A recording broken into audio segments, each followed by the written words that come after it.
ç'mendoni për lobimin dhe ju duket bindës shpjegimi i doktorit Redi? Atëherë, e pare punës themi që shpjegimi që dha doktori ishte që u dashkan $6 milion në mënyrë që t'i paraqitet Amerikës problematika e shqiptarëve. Mo nuk më duket se duhen $6 milion për këtë gjë, se besoj se Amerika e një mjaft mirë problematikën e shoqërisë shqiptare.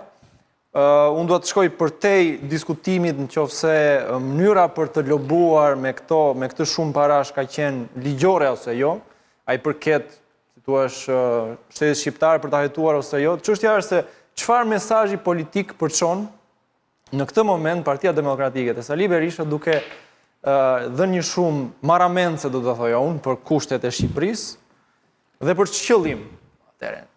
Problematika kryesore që ka politika shqiptare lidhet pikërisht me financimin e fushatës së partive të vjetra, le të quajmë kryesore, që janë të lidhura ngushtë me interesat e oligarëve ekonomik në vend, të cilët bëjnë të mundur riciklimin në pushtet të të njëjtëve politikan të vjetër dhe partive të vjetra, dhe që njëkohësisht forcojnë edhe pozitat e oligarkisë ekonomike. Tani, kur një lider opozitar, le themi, si Sali Berisha, paguan një shumë kaq të madhe parash në Amerikë, mesazhi mendoj unë që i përçohet publikut shqiptar, qartazi është mesazhi i si thua lobimit për të hequr non gratën për Sali Berishën, dhe diskutimi është se nga vjen burimi këtyre të ardhrave.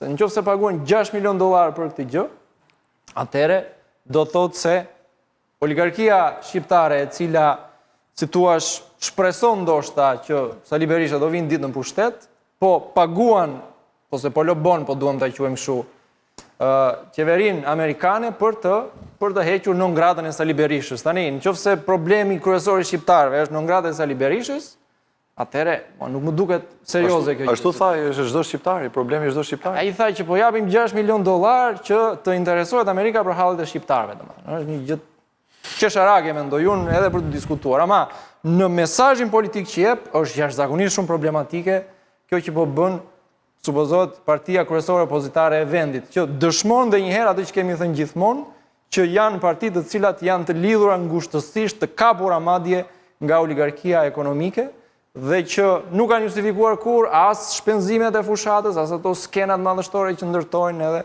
edhe eventualisht pra edhe lobimin në këto shuma marramendse. Ne padyshim që diskutojmë që nga pozita e një vendi të vogël apo jo në raport me një superfuqi që është Amerika, po me këtë diskutim që po bëjmë, ndoshta duhet të vëmë çik në dyshim në një farë mënyrë edhe legjitimitetin atëherë i bie të vendosjes së non gratas, sepse po shtroj unë pyetje më shumë. Çdo ndodhte nëse Amerika do ta hiqte non gratën për Sali Berishën. A nuk kuptonte kjo që praktikisht vendosja ose heqja non gratës mund të blihet me para? Nuk është kjo problematike sa i përket në vetvete, a nuk humbet në një farë mënyrë ai roli standard që synon të mbajë Amerika në raport me shtetet e tjera, me vende më të vogla si Shqipëria, sa i përket. Nëse ju e keni këtë përshtypje, unë për shembull jam i kompleksuar nga kjo përshtypje e Amerikës. E kam të qartë, domethënë, të vlerave të pableshme. Sa i përket çështjes së non gratës, po në një farë mënyrë, pra i bie legitimiteti totalisht nëse e kthejnë prapë, sepse i bie që thjesht u ble me para ajo heqja e non gratës. Dhe kjo është shumë problem. Kjo ngre një problem tjetër shumë të madh. A mosvall, supozojmë sikur u hoq non grata, a nënkupton ky $6 milion që ndikimi që do ketë Amerika kundrejt SPAK-ut do jetë tashmë në favor të familjes Berishës dhe Partisë Demokratike? Shiko, heqja non gratës nuk ndikon fare te shqiptarët tjerë. Po një sekond, sepse ndikon fare, edhe Tajiti ta blej sa të dojë, janë të investuar tek sistemi i drejtësisë. Dhe ka një influencë të rëndësishme. Atëherë ky $6 milion do ta ndryshojë qasjen e SPAK-ut ndaj opozitës në Shqipëri? A ndërhyet këtu në politika, në pavarësinë e sistemit drejtësisë që supozohet të jetë i pavarur, jo vetëm nga partitë politike. A shndërhyr deri tani është puna. S'kemi pse ngrejmë pyetjen për të ardhmen, kur ngrejmë pyetjen që se këtu po të shifje kemi 4 vjet që dëgjojmë çdo mbrojtës publik të Edi Ramës që thonë, metëse, amerikanët me jabon, po Berishëse, Amerikanët me ja Jo, po ka rënë ky atake mit. s'para, Ky mit- po ty më ky mit- valla. ky mit Do me ka thënë, do me thënë, Edhe Redi edhe Redi që përfaqëson një parti antisistem, ose mund ta quajmë. Mund të quajmë kështu antisistem apo? jo? Edhe Redi ra te kjo Gracka që ka shpik lubonja për plaset mes dy bandave dhe papritmas se shesh shpëtimin, domethënë te kjo diatribës dhe kjo dilema o njëra banda tjetër. Po jo, në fakt.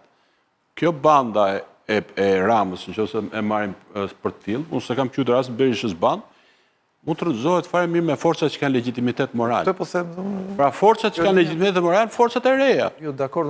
Pra forca juaj mund të rrëzoj. Tu duhet përfitoni ju. Siç ishte forca e studentëve. A e pat juve, në fakt ju nuk arritët dot për fat mirë. Nëpërmjet blerjes. Për fat mirë ta uzurponit lëvizjes studentore, se do të jepni karakter të majtë gjithë Shqipërisë dhe gjithë lëvizjes studentore, por ju e rrezikuat bashkë me të tjerët, pra ishte një lëvizje laramane, po themi ndjeshmëri ndryshme politike, të majta, djata, të qendrës apo edhe pa ndjeshmëri, që rrezikuat seriozisht rrezimra. Dhe nuk është e domosdoshme pra që të zhbësh një të vërtet që ka ngulitur një banda, një regjim si ai Ramës që është 12 vjet nëpërmjet parave. Edhe nëpërmjet vërtetave që i afirmojnë forcat që kanë legjitimitet moral. Kështu që unë po prisja që thoshe këtë. Padyshim, unë thjesht më grep pyetjen se sa ndikon ai 6 milion dollarësh, jo vetëm tek amerikanët, jo vetëm tek ngratë, po edhe te sistemi i drejtësisë. Nëse kjo ndodh me gjithmonë kështu, atëherë kemi një problem shumë më të madh se sa thjesht si thua ashtu që po diskutojmë deri tani. Nëse blihet sistemi i drejtësisë në këtë mënyrë, ne nuk e dim ne aludojmë që këto 6 milion po hidhen për të blerë në gradën, ne nuk e kemi të sigurt. Ky është aludimi jon. Po edhe nëse blihet, unë mendoj që kjo nuk shkakton asnjë asnjë efekt të paktën politik dhe elektoral për shkak të ekspozimit që ka vetë Berisha në raport me luhatin e që kjo nuk e ndihmon Partinë Demokratike dhe Sali Berisha. Po këtë po them. Do të thonë unë mendoj që nuk e ndihmon. Duhet bëjmë një marrëveshje njerëz se çfarë nuk kuptojmë me vjedhja të votës. Po. Sepse qartazi duhet të bërë dallimi mes procesit të blerjes së votës edhe nëpërmjet intimidimit të administratës shtetërore me radhë dhe procesit të vjedhjes në momentin e numërimit të votës. Jo, vjedhje manipulim që ju në gjithëm. Pra, manipulim sepse problemi këtu fakti që ju nuk jeni më ke fevzi, unë e quaj manipulim, jo zgjedhje normale. Pra, ti të mungosh në fund garës një televizion kombëtar, unë i vë një dyshim këtyre zgjedhjeve. Pastaj po futet edhe lekë të krimit edhe kullat e lekë të oligarkëve, e gjitha merr. Po ka një problem në fakti që në 34 vjet gjithmonë rezultati zgjedhor është gjithmonë kontestuar. Pra nuk ka dalë një humbus të uroj fituesin dhe të thotë që dhe problemi këtu i madh është në faktin e mesazhit që përçon tek opinioni publik. Sepse këtë e vëmë re për ditë në terren. Pra njerëz të cilët thonë që juve mire keni, por ama do vidhet vota. Do vidhet vota, do vemi të votojmë aty, po votuam për ju, do vidhet vota.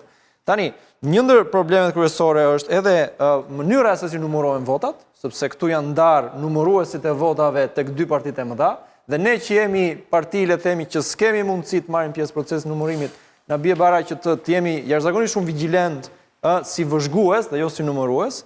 Por ama, për hir të së vërtetës, në 2023 ne nuk është vjedhur asnjë vot, domethënë në procesin e numërimit flas gjithmonë. Tani përtej kësaj, un kam frikë se pikërisht kjo që po thot zoti Berisha është aludimi që po nisemi drejt humbjes dhe kështu i paraprim duke thënë që na u vodhën, u manipuluan votat. Padyshim që kjo gjë ndodh. Padyshim këto ka prova që nuk mund të kundërshtohen se si presioni i partisë në pushtet, procesi i blerjes së votës është i përhapur në shkallë industriale në Shqipëri. Çështja është se çfarë po bën sistemi i drejtësisë, këto grupet që kanë ngritur spagu për të ndjekur procesin e zgjedhjeve.